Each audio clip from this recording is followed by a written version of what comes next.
Glória a Deus! Retornando da nossa segunda parte da segunda aula dessa matéria abençoada, Dons e Manifestações do Espírito Santo. Dons e Manifestações do Espírito Santo.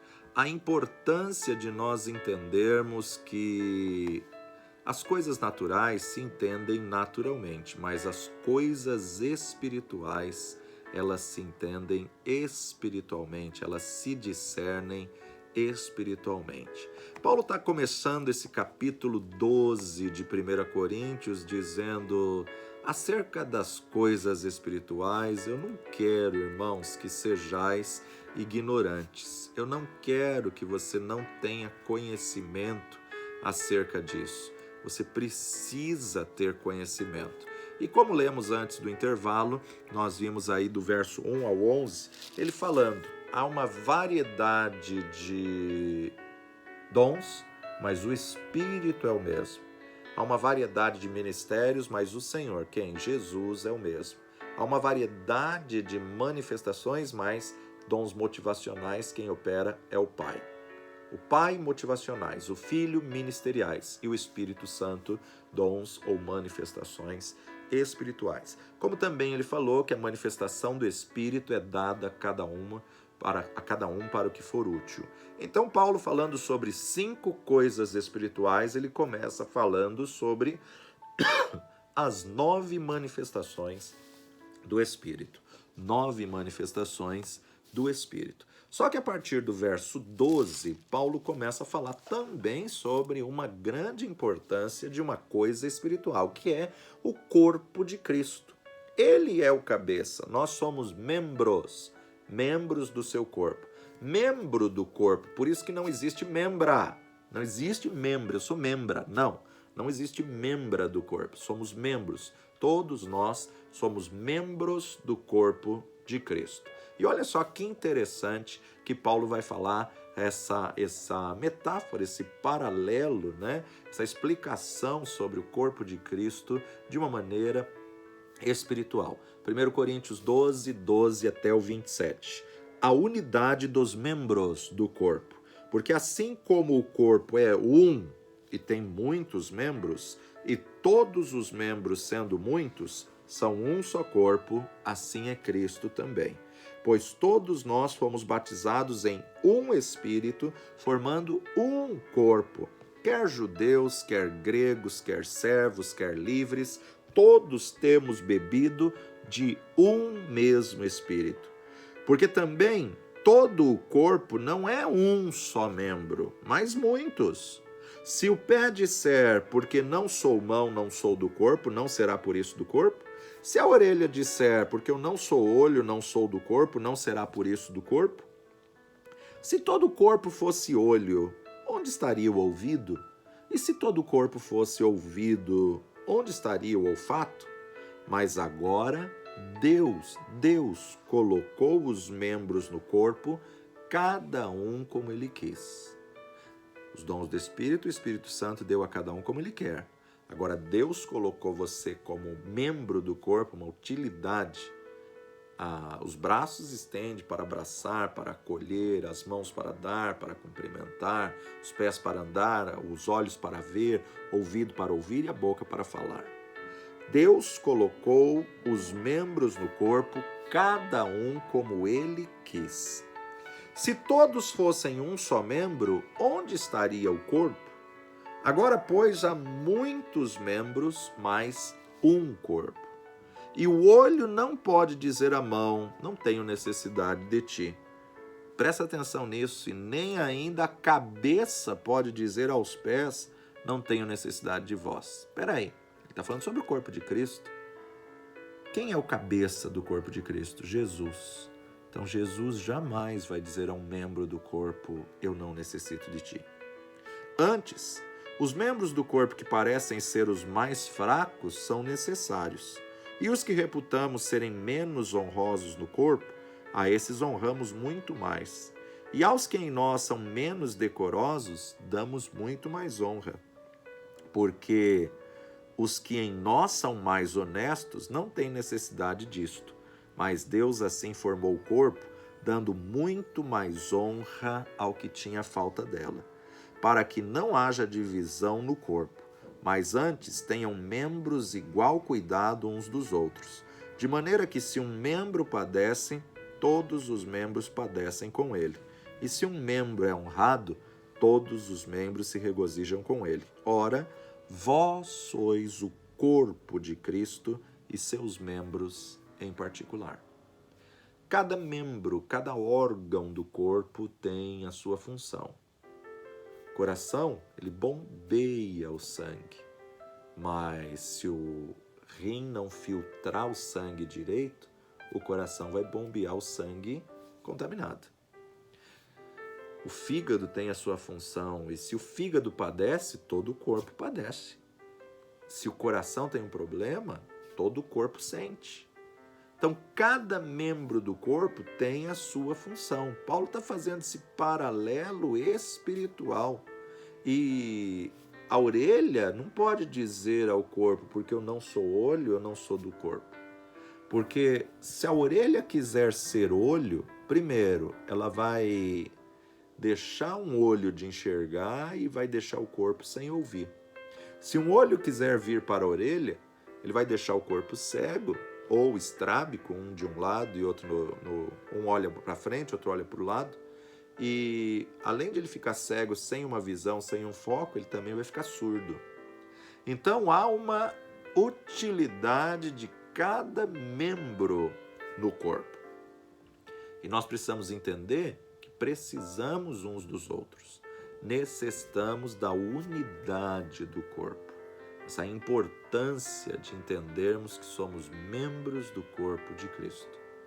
Mas Paulo vai entrar agora aos irmãos de Corinto numa terceira coisa espiritual, dons ministeriais, que ele vai explicar com mais detalhes lá em Efésios 4.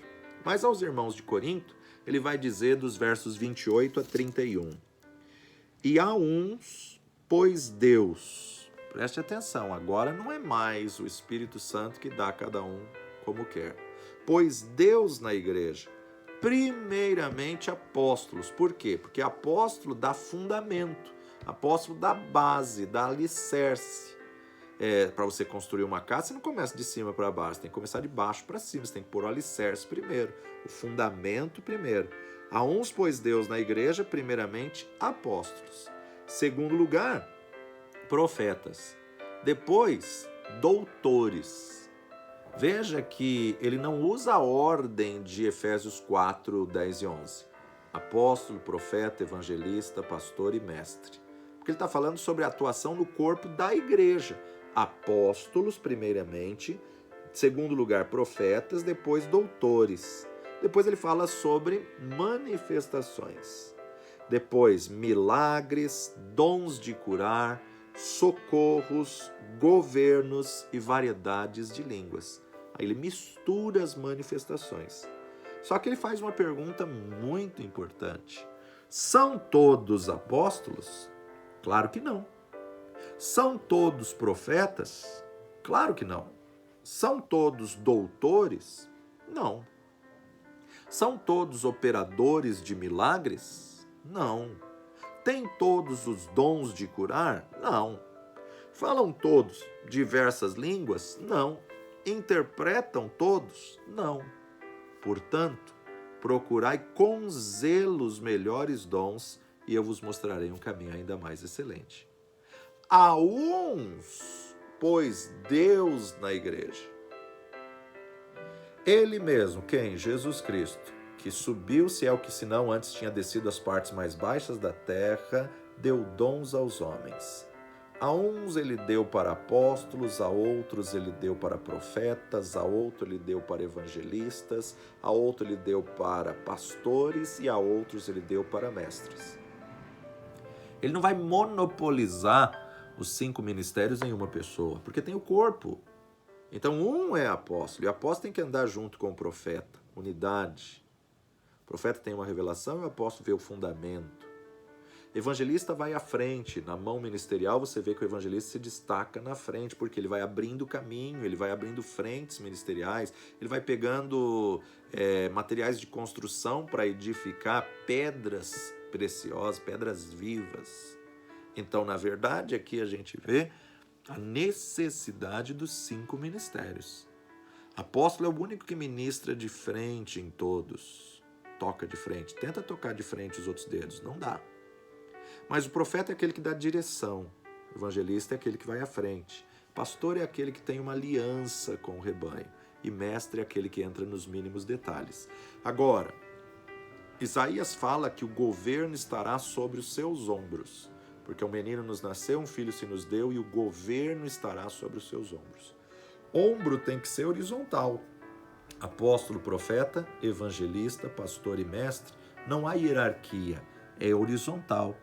Cada um tem a sua função, nenhum é mais do que o outro. O apóstolo não é mais do que o mestre. Só que a igreja tem sido roubada porque o mestre, alguns colocaram na escola bíblica dominical, outros nem escola dominical tem mais. O pastor tem que pastorear. O evangelista tem que evangelizar, ganhar almas. O profeta tem que buscar a direção de Deus. Precisamos de profetas nesses dias de hoje que possam discernir no mundo espiritual que tempo é esse que nós estamos vivendo. E o apóstolo pega tudo isso e busca o fundamento, o alicerce, a base, para poder trazer estrutura. Agora, no capítulo 13, Paulo vai falar... quando ele escreveu a carta, não tinha essa divisão de capítulos e versículos. Então, quando ele está falando no verso 31 do capítulo 12, portanto, procurai com zelo os melhores dons, e eu vos mostrarei um caminho ainda mais excelente, ele está falando sobre o dom do amor, ele está falando sobre a importância do amor, a excelência, a suprema excelência do amor. Só que aqui também ele apresenta o fruto do Espírito lá de Gálatas 5:22. Mas o fruto do Espírito é amor, alegria, paz, longanimidade, benignidade, bondade, fé, mansidão e domínio próprio ou temperança. Contra essas coisas, contra esses 9, não há lei. Veja só que interessante, a suprema excelência do amor. Ainda que eu falasse a língua dos homens e dos anjos, ou seja, tivesse a manifestação espiritual e não tivesse amor, seria como um metal que soa ou como um sino que tine. Ainda que eu tivesse o dom da profecia e conhecesse todos os mistérios e toda a ciência, dom da profecia, palavra de conhecimento, palavra de sabedoria, ainda que eu tivesse toda a fé, dom da fé, de maneira tal que transportasse os montes e não tivesse amor, nada seria.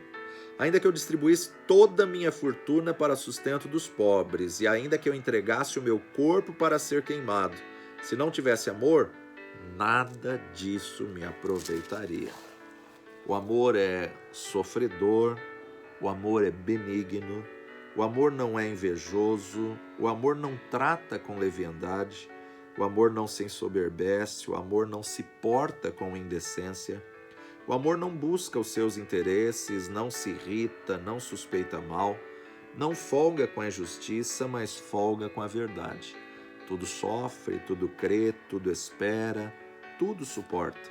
O amor nunca falha, mas havendo profecias serão aniquiladas, havendo línguas cessarão, havendo ciência desaparecerá, porque em parte conhecemos e em parte profetizamos.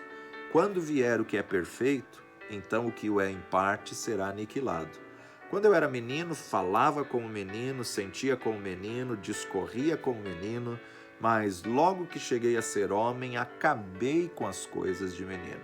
Porque agora vemos por espelho em enigma, mas então veremos face a face. Agora conheço em parte, mas então conhecerei como também sou conhecido. Agora, pois, permanecem a fé, a esperança e o amor. Essas três, fé, esperança e o amor. Mas a maior delas é o amor. Primeira coisa que Paulo fala acerca das coisas espirituais, manifestações do Espírito. Segunda, o corpo de Cristo. A terceira, os dons ministeriais. E a quarta, o fruto do Espírito. Amor, alegria, paz, longanimidade, benignidade, bondade, fé, mansidão e domínio próprio, que aponta para o caráter de Cristo. As facetas do fruto é a excelência do amor que é o caráter de Cristo. De nada adianta você ter os 9 dons, as 9 manifestações do Espírito, se você não consegue amar ao próximo como a si mesmo. Se você não consegue demonstrar o amor de Deus, o amor de Cristo ao próximo. E Paulo fala sobre a quinta coisa espiritual, que é a decência e ordem do culto, no capítulo 14. O dom da profecia é superior ao dom de línguas. Segui o amor e procurai com zelo os dons espirituais. Mais uma vez ele fala para buscar os dons espirituais com zelo. Mas principalmente o dom de profetizar. Então somos nós que buscamos, nós que almejamos, desejamos, oramos, buscamos, atraímos a presença do Espírito Santo. Porque o que fala em língua estranha não fala aos homens senão a Deus. Que ninguém o entende, mas em espírito ele fala mistérios. Mas o que profetiza fala aos homens para edificação, exortação e consolação. O que fala em língua estranha edifica-se a si mesmo, mas o que profetiza edifica a igreja, o corpo. Eu quero que todos vós faleis línguas estranhas, mas muito mais que profetizeis, porque o que profetiza é maior do que o que fala línguas estranhas, a não ser que também interprete, para que a igreja receba a edificação. E agora, irmãos, se eu for ter convosco falando línguas estranhas, que vos aproveitaria se vos não falasse por meio da revelação, ou da ciência, ou da profecia, ou da doutrina? Da mesma sorte, se as coisas inanimadas que fazem som, seja flauta, seja cítara, não formarem sons distintos, como se conhecerá o que se toca flauta ou com a cítara?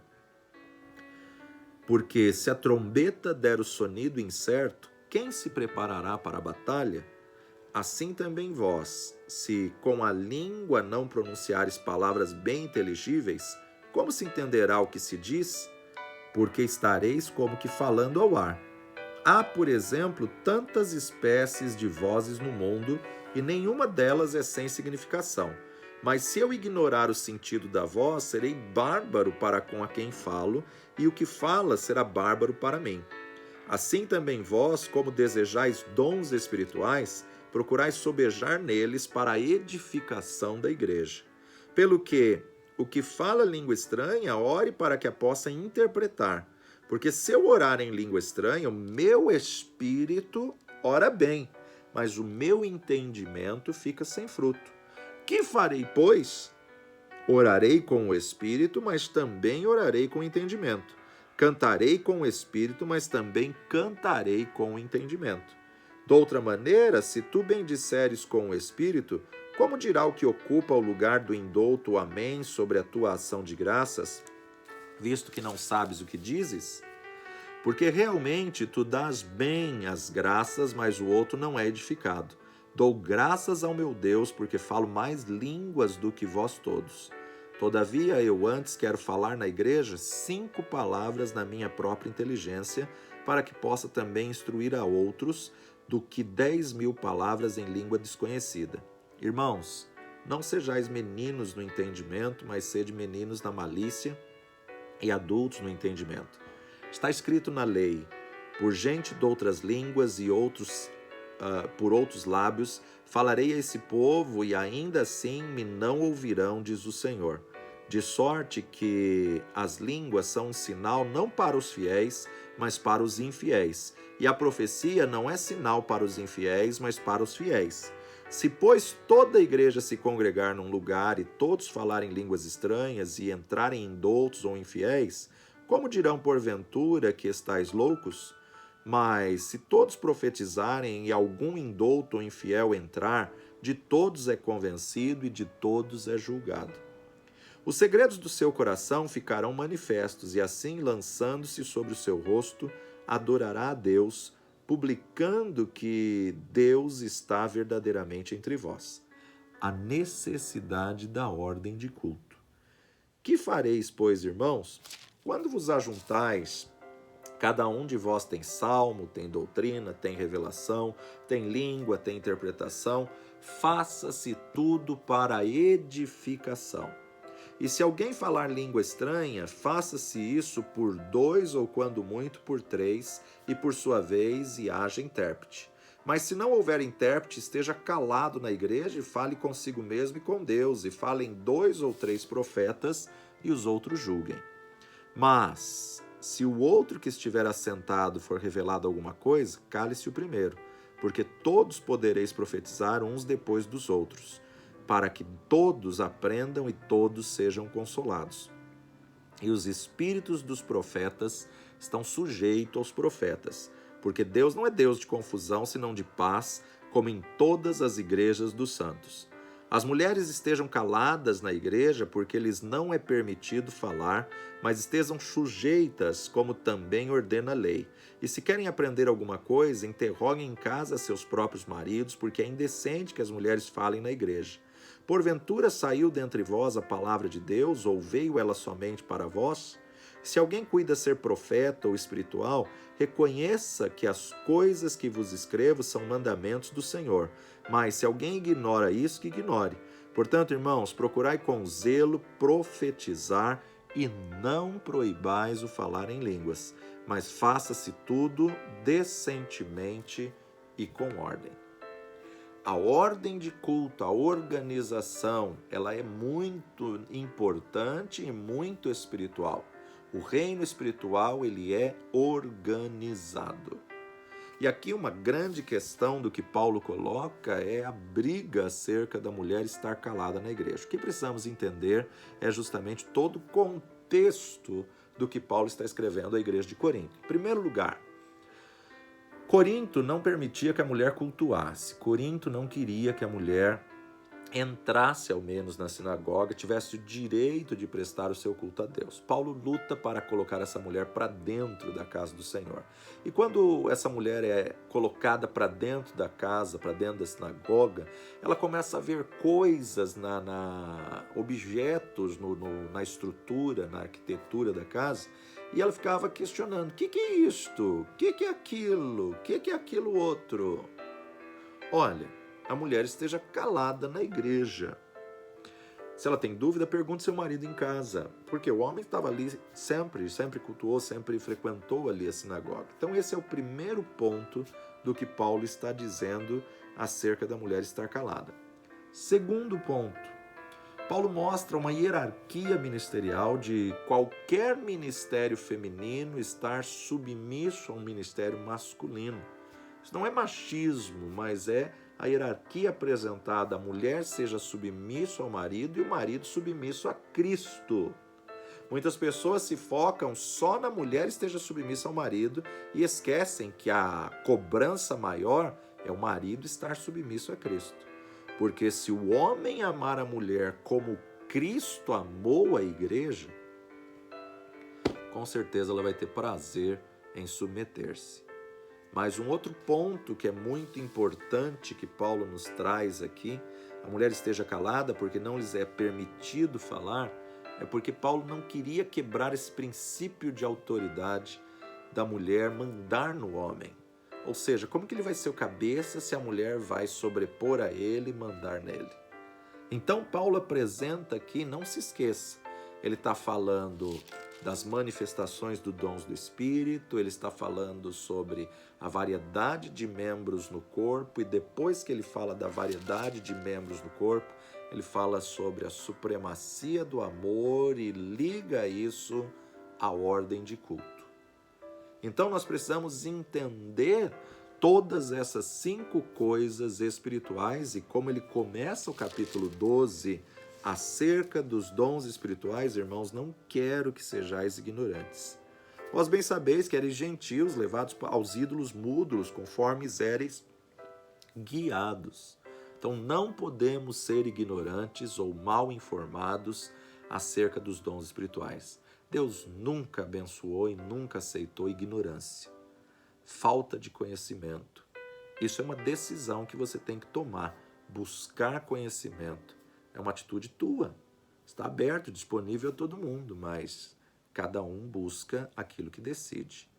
Numa igreja sobrenatural, todas as manifestações devem acontecer com ordem e decência regularmente.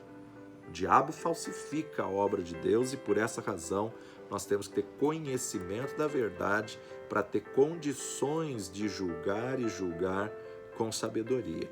Agora, precisamos entender que as manifestações do Espírito, as 9, palavra de sabedoria, palavra de conhecimento, discernimento de espíritos, dom da fé, operação de milagres, dons de curar, profecia, variedade de línguas e interpretação de línguas, elas se dividem em 3 classes. Elas se dividem em 3 categorias. Categorias para as manifestações do Espírito, elas podem ser manifestações de revelação, manifestações de poder e manifestações vocais. Bom, as manifestações de revelação dependem de uma revelação sobrenatural, claro. Todas as manifestações vão depender do Espírito Santo, mas as manifestações de revelação, elas revelam algo. Por exemplo, a palavra de sabedoria. A palavra de sabedoria é a revelação sobrenatural pelo Espírito Santo quanto ao plano divino na mente de Deus e na vontade de Deus. Por isso que a palavra de sabedoria aponta para o futuro, tratando o presente. Revela o futuro, tratando o presente. Porque a sabedoria pertence a Deus, futuro. Palavra de conhecimento é mais uma manifestação que está na categoria de manifestações de revelação. Por quê? A palavra de conhecimento, ela traz ao conhecimento algo desconhecido lá do passado. É a revelação sobrenatural pelo Espírito Santo quanto a alguns fatos específicos lá do passado ou da mente de Deus. Discernimento de espíritos é a revelação ou a percepção no mundo espiritual como seres espirituais. Ou seja, é uma revelação. Então, os ministérios de revelação ou as manifestações de revelação, palavra de conhecimento, palavra de sabedoria e discernimento de espíritos. Manifestações de poder, que é a segunda classe, a segunda categoria. Manifestações de poder, poder para fazer algo, fazem algo. Dom da fé, operação de milagres e dons de curar. Dom da fé é a capacitação sobrenatural pelo Espírito Santo de Deus de receber milagres. Não é a fé natural e nem a fé que vem pelo ouvir a palavra de Deus, mas é uma manifestação do Espírito de uma fé muito além, uma fé muito avançada. Operação de maravilhas ou operação de milagres é uma segunda manifestação da categoria de poder, porque é a capacitação sobrenatural do Espírito para operar milagres em relação à natureza. Abrir o mar, parar a chuva, parar o sol, são manifestações de operações de milagres, sempre coligados aí a cataclismos ou efeitos da natureza. E dons de curar, a própria palavra apresenta como variedade do dom de cura. Agora a gente tem que entender uma coisa. Num interior, numa região pouco favorecida de tecnologia, de ciência, medicina e tudo mais, vai o clínico geral. E o clínico geral, ele é tudo. O clínico geral, ele é oftalmo, ele é endócrino, ele é médico do coração, cardio, ele é tudo, ele é clínico geral, ele é geral. Mas à medida que aquela cidadezinha vai crescendo, se desenvolvendo, ela vai começar a ter mais especialidades. Ela vai começar a ter coisas mais específicas, especialistas. Qualquer problema de coração agora vai num cardio. Qualquer problema nas vistas agora vai no oftalmo. Qualquer problema agora no esôfago vai realmente no endócrino. Então, à medida que cresce a diversidade, especialidade, algo mais direcionado, mais específico. Assim é como o ministério de cura. Quando o povo não tem conhecimento, Deus usa como clínico geral. Mas à medida que o reino vai crescendo e a igreja vai... Porque Deus quer envolver todo mundo. Deus quer realmente mostrar a necessidade do corpo. Então, dons de curar, existem regiões, principalmente nos Estados Unidos, que tem ministros e ministérios específicos com o dom de curar ossos, e ele só ora por osso. Pessoas que têm dons específicos de curar rins, ele só ora por rim. Pessoas que têm dons de curar as vistas, ele só ora pelas vistas. Então, a variedade acontece à medida que há o crescimento. Curas específicas e sobrenaturais do Espírito Santo, sem usar a medicina natural, sem usar os métodos naturais. Então, não confunda. Categoria de revelação é a palavra de sabedoria, a palavra de conhecimento e discernimentos de espírito. Categoria de dons de poder, manifestações de poder, dom da fé, operação de milagres e dons de curar. E a terceira categoria são as manifestações vocais ou a categoria vocal. As manifestações vocais ou a categoria vocal, como o próprio nome diz, falam algo. Então, são profecia, diversidade de línguas e interpretação das línguas. Esses são manifestações vocais. Profecia, por exemplo, é uma declaração sobrenatural numa língua conhecida. Profecia necessariamente não precisa falar em línguas e traduzir ou interpretar, porque é numa língua conhecida. Você não precisa espiritualizar aquilo que já é espiritual. Profecia é falar por direção de Deus ou revelação de Deus algo para um povo específico. Existem profetas para pessoas, para comunidades, igrejas, para Estado, nações ou para o mundo. Abrangência maior. Variedade de línguas, ou, dependendo da sua tradução, diversidade de línguas. É uma declaração sobrenatural pelo Espírito que a pessoa edifica o seu espírito. Então, tem que ser numa língua não aprendida. Não é aquele que aprendeu inglês e vai orar em inglês. Isso não é variedade de línguas. Ela é uma língua desconhecida pela pessoa. Seja uma língua dos anjos ou até uma língua dos homens. Como já falamos aqui, já demos o testemunho, Deus pode usar uma pessoa e revelar um dialeto, revelar um idioma. E Deus vai fazer isso na reta final da igreja, porque nós vamos ter pouco tempo no avivamento. Então o avivamento vai despontar com variedade de línguas muito mais intenso, porque vai ter que alcançar um povo não alcançado, que a igreja não alcançou em 2020 anos de história, ela vai ter que alcançar em dias, em semanas. Isso só com uma ação sobrenatural do Espírito. As regiões ainda onde não chegou a tradução do Evangelho, vai ter que chegar com uma manifestação sobrenatural de variedade de línguas, desconhecida para quem fala, mas entendível para quem ouve. Cada um os ouvia na sua própria língua. Eu acho fantástico esse capítulo 2 de Atos dos Apóstolos. Mas além dessa variedade de línguas, temos também a interpretação das línguas, que também entra nessa categoria vocal, categoria de manifestações vocais. Entenda que é interpretação de línguas e não tradução. Não se traduz palavra por palavra, sentença por sentença. É interpretação do que Deus quis dizer através daquela revelação em línguas. Interpretação de línguas é a revelação sobrenatural pelo Espírito Santo do significado do que Deus quis dizer naquela linguagem estranha para os ouvintes. No uso prático, as manifestações podem ser misturadas. A pessoa pode começar a falar em línguas, ter uma palavra de conhecimento, trazendo o passado para tratar o presente, tendo uma palavra de sabedoria, tratando o presente para apontar para o futuro e concluir com uma profecia. Nós podemos aí mesclar, misturar, faremos essa separação.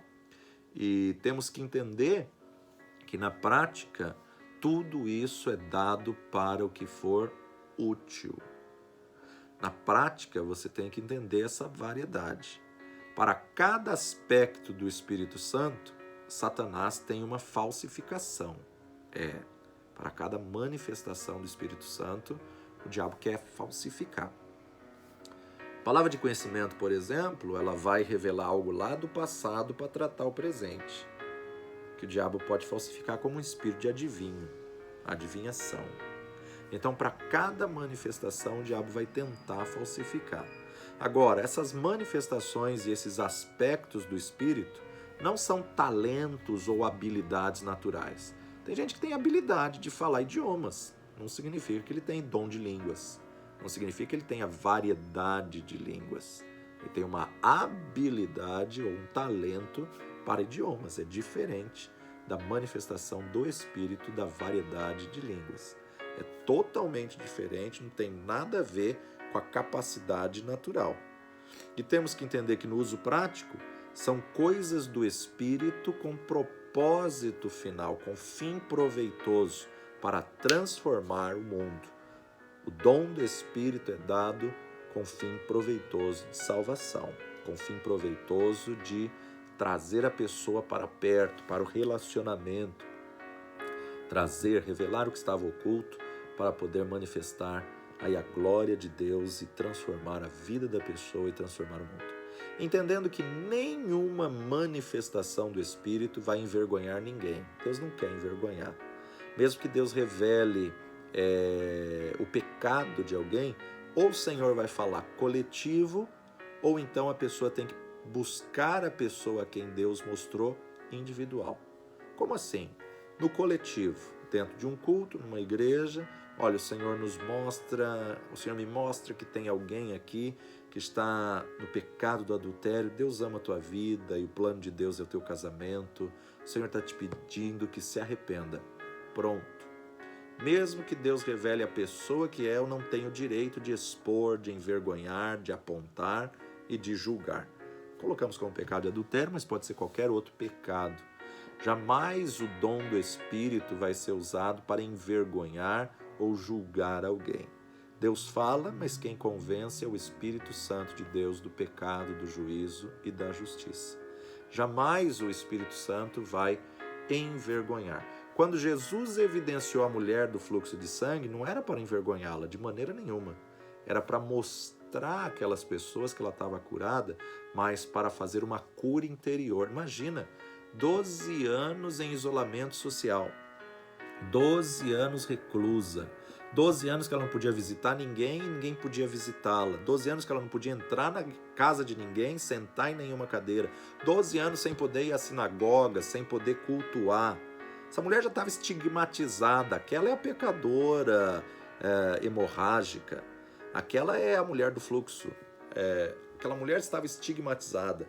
E quando Jesus evidenciou quem foi que me tocou, era para trazer uma cura muito maior na alma, no interior. Era para dizer a todos aquele, olha gente, pode receber ela está curada. Olha gente, o Senhor operou milagre na vida dela, ela creu e ela recebeu a cura. Podem visitá-la e ela pode deixar ela visitar vocês. Então foi uma cura muito mais profunda, uma cura interior, uma cura da alma.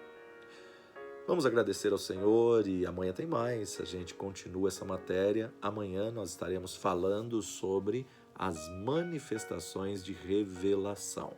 Nossa próxima aula, manifestações de revelação, as 3 manifestações, palavra de sabedoria, palavra de conhecimento e discernimento de espíritos. Pai de amor e Deus bendito, graças te damos pela tua palavra, viva, eficaz, mais penetrante que qualquer espada de 2 fios. Perdoa os nossos pecados, falhas e fraquezas e dá-nos o teu Espírito. Dá-nos o teu Espírito sem medida, dá-nos o teu Espírito, ó Pai, para que sejamos cheios. Dá-nos o teu Espírito, ó Pai, para que possamos cumprir o chamado, vencer o pecado, vencer as tentações e ter a direção e a revelação do Senhor. Dá-nos, ó Pai, o teu Espírito e que o teu Espírito nos use nessa reta final com as manifestações do Espírito. Vem, Santo Espírito, renova as nossas vidas, renova a nossa força, dá-nos capacitação e que a tua virtude seja presente nas nossas vidas. Clamamos, crendo em o nome de Jesus. Revela a tua vontade em nós, no nome precioso de Jesus. Amém e amém. Obrigado aí da tua companhia, obrigado de você perseverar até agora. Não desanima não. Sei que em casa a gente tem que ter uma disciplina muito maior, mas vale a pena. meditar na verdade da palavra de Deus e ouvir quantas vezes forem necessárias as aulas que já se passaram para que você possa colocar em prática. Sede praticantes e não somente ouvintes da palavra de Deus. Deus te abençoe, parabéns por ter chegado até aqui e continue firme para aprender a verdade da palavra. Um forte abraço e até a próxima aula.